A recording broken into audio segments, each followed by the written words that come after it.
అది దాయాది పాకిస్తాన్. ఎప్పుడు ఎక్కడ ఎలా నిప్పు పెడుతుందో ఎవరికీ తెలియదు. ఇలాంటి సమయంలో పాక్ మాజీ మంత్రి చేసిన వ్యాఖ్యలు భారత్లో వివాదాలకు కారణమయ్యాయి. అక్కడ మాజీ ఏదో ఒక మాట అంటే ఇక్కడ అధికారం 2 మాటలు ఎక్కువగా జోడిస్తుంది. అసలు ఏంటి రచ్చంత అనుకుంటున్నారా? ఈ స్టోరీ ఫస్ట్ నుంచి చెప్తే కానీ మీకు అర్థం కాదు. సార్వత్రిక ఎన్నికల వేళ ఎప్పట్లాగే 2 జాతీయ పార్టీలు హేమాహేమీలుగా బరిలోకి దిగాయి. పోటాపోటీగా ప్రచారాలు చేస్తున్నాయి. ఈ తరుణంలో పాకిస్తాన్లోని ఓ మాజీ మంత్రి ఎంట్రీ రాహుల్ మోదీ మధ్య అగ్గిరాజేసింది. ఆయనే పాక్ మాజీ మంత్రి చౌదరి ఫవాద్ హుస్సేన్. ఎందుకని ఏమన్నాడో మీరు ఒకసారి చూడండి. రాహుల్ గాంధీని ప్రశంసిస్తూ ఫవాద్ చేసిన ట్వీట్ ఇది. తమ పార్టీ అధికారంలోకి వస్తే సంపద పునర్విభజన సర్వే నిర్వహిస్తామని రాహుల్ గాంధీ హామీ ఇచ్చారు. అయితే ఈ హామీని ఫవాద్ హుస్సేన్ కొనియాడుతూ రాహుల్ ఆన్ ఫైర్ అంటూ ట్వీట్ చేశారు. అనంతరం రాహుల్ సాహిబ్ అని సంబోధిస్తూ మరో ట్వీట్ చేశారు. రాహుల్ గాంధీ తన ముత్తాత జవహర్లాల్ నెహ్రూ వలె సోషలిస్ట్ భావాలు కలిగినవాడని, భారత్ పాకిస్తాన్ సమస్యలు దేశ విభజన జరిగిన 75 ఏళ్ల తర్వాత కూడా ఒకే విధంగా ఉన్నాయని, రాహుల్ సాహిబ్ తన చివరి రాత్రి ప్రసంగంలో 30 లేదా 50 కుటుంబాలు భారతదేశ సంపదలో 70% కలిగి ఉన్నారని చెప్పారు. పాకిస్తాన్లో కూడా బిజినెస్ క్లబ్ అని పిలువబడే పాకిస్తాన్ బిజినెస్ కౌన్సిల్, కొందరు రియల్ ఎస్టేట్ వ్యాపారులు 75% పాకిస్తాన్ సంపదను కలిగి ఉన్నారు. సంపద న్యాయమైన పంపిణీ పెట్టుబడిదారు విధానంలో అతిపెద్ద సవాలని అన్నారు. దీంతో రాజకీయ రగడ అంటుకుంది. అంటే పాకిస్తాన్లో ఉన్నటువంటి పరిస్థితులను, రాహుల్ గాంధీ చేసినటువంటి ట్వీట్ను, భారత్లో పరిస్థితులను, పాకిస్తాన్ను అంటే ఆయన బేరీజు వేస్తూ రాహుల్ చేసినటువంటి వ్యాఖ్యలను మద్దతుగా ఆయన ట్వీట్ చేశారు. సో ఈ ట్వీట్ ఎలా వచ్చిందో లేదో వెంటనే బీజేపీకి అస్త్రం అయిపోయింది.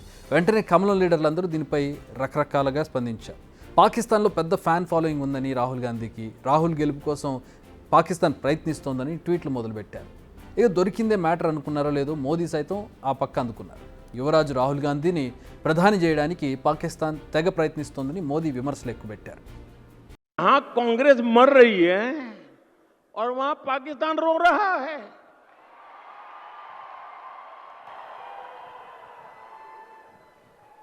आपको पता चला होगा कांग्रेस के लिए अब पाकिस्तानी नेता दुआ कर रहे हैं। शहजादे को प्रधानमंत्री बनाने के लिए पाकिस्तान उतावला है। आपने कल देखा होगा। और हम तो जानते ही है कांग्रेस तो पाकिस्तान की मुरीदी है। पाकिस्तान और कांग्रेस की ये पार्टनरशिप अब पूरी तरह एक्सपोज हो गई है। भाइयों और बहनों, देश के दुश्मनों को आज भारत में मजबूत सरकार नहीं चाहिए, उनको कमजोर सरकार चाहिए। సో అది మోదీ చేసినటువంటి వ్యాఖ్య. కాంగ్రెస్ యువరాజైన రాహుల్ని ప్రధానమంత్రిని చేసేందుకు పాకిస్తాన్ తహతహలాడుతోందని మోదీ ఘాటు వ్యాఖ్యలు చేశారు. పాకిస్తాన్ ఇష్యూ అనేది ఎప్పుడు కూడా భారత్లో సెంటిమెంట్. సో దానికి సంబంధించి ఎలాంటి వ్యాఖ్య చేసినా కూడా ప్రజలు చాలా ఆసక్తిగా చూస్తారు. ఒకవేళ అది ప్రొవోకేటింగ్ స్టేట్మెంట్ అయితే ఆగ్రహం వ్యక్తం చేస్తారు. కాంగ్రెస్ పార్టీ పాకిస్తాన్ అభిమాని అని, ఇప్పుడు వారి మధ్య బంధం తేటతెల్లమైందని అని చెప్తూ ఉన్నారు. అసలు పాకిస్తాన్ మాజీ మంత్రి చేసిన వ్యాఖ్యలను మోదీ అండ్ టీం ఈ విధంగా మరో స్టేజ్కి తీసుకెళ్ళిందని చెప్పాలి. అన్నది ఒకటి, దాన్ని రాజకీయంగా అన్వయించుకొని రకరకాలుగా దాన్ని కుకప్ చేసి రచ్చ చేయడంతో మోదీ ప్రస్తుతం ముందుకు వెళ్తూ ఉన్నారని చెప్పొచ్చు. ఇది ఇలా నడుస్తుండగానే కేజ్రీవాల్ వ్యవహారంలో కూడా వేలు పెట్టారు పాకిస్తాన్ మంత్రి. తాజాగా ఢిల్లీలో ఓటు హక్కును వినియోగించుకున్న కేజ్రీవాల్ ఇందుకు సంబంధించిన ఫోటోను ఎక్స్ ఖాతాలో షేర్ చేశారు. నియంతృత్వం, నిరుద్యోగం, ద్రవ్యోల్బణానికి వ్యతిరేకంగా నేను ఓటేశాను, మరి మీరు కూడా వెళ్ళి ఓటేయండి అని ఆయన ట్వీట్ చేశారు. ఈ ట్వీట్ను ఫవాద్ చౌదరి రీట్వీట్ చేస్తూ ద్వేషం, అతివాద భావజాలంపై శాంతి, సామరస్యం విజయం సాధించారని కామెంట్ చేశారు. మోర్ పవర్, ఇండియా ఎలక్షన్ 2024 అనే హ్యాష్ట్యాగ్ను ఆయన జత చేశారు. ఎంత పొగిడినా భారత్ ఐకమత్యానికి వేదిక, అందుకే మాటలకు లొంగని కేజ్రీవాల్ పాక్ ఎంపీకి కౌంటర్ ఇచ్చారు. చౌదరి సాబ్, నేను, మా దేశ ప్రజలం మా సమస్యలను పరిష్కరించుకోగలం, మీ జోక్యం ఇందులో అవసరం లేదు. ప్రస్తుతం పాకిస్తాన్లో అత్యంత దారుణమైన పరిస్థితి నెలకొనుంది, మీరు మీ దేశం గురించి ఆలోచించుకోండి. భారతదేశంలో ఎన్నికలు మా అంతర్గత విషయం, ఇందులో ఉగ్రవాదానికి నిలవైన మీ దేశ జోక్యాన్ని, పాకిస్తాన్ జోక్యాన్ని భారత్ సహించదని గట్టి కౌంటర్ ఇచ్చారు.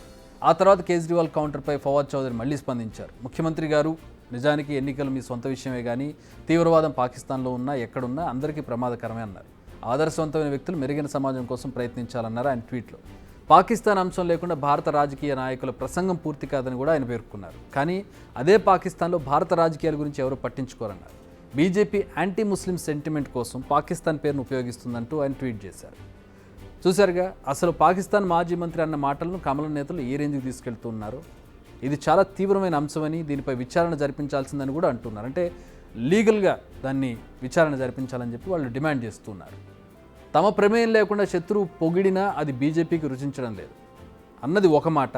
దానికి మరికొన్ని జోడించి దాన్ని చిలవలు పలవలుగా చేస్తూ రాజకీయ లబ్ధి పొందే అవకాశం ఇందులో కనపడుతుంది. పాకిస్తాన్ మన దేశ అంతర్గత విషయాల్లో జోక్యం చేసుకోవడం తప్పే, కానీ దాన్ని పక్కదారి పట్టించి ప్రజలకు మరొక రకంగా దాన్ని మిస్ఇంటర్ప్రిట్ చేయడం అనేది ఇక్కడ మనం చూస్తున్నాం. అన్నది ఒకటి, అనుకుంటున్నది మరొకటి. ఓవరాల్గా జరుగుతుంది ఏంటో అర్థం కాని పరిస్థితి ప్రస్తుతం వచ్చి పడింది. బిగ్ టీవీ అవుట్లుక్ కథనాలు నచ్చితే వెంటనే బిగ్ టీవీ ఛానల్ ను సబ్స్క్రైబ్ చేయండి.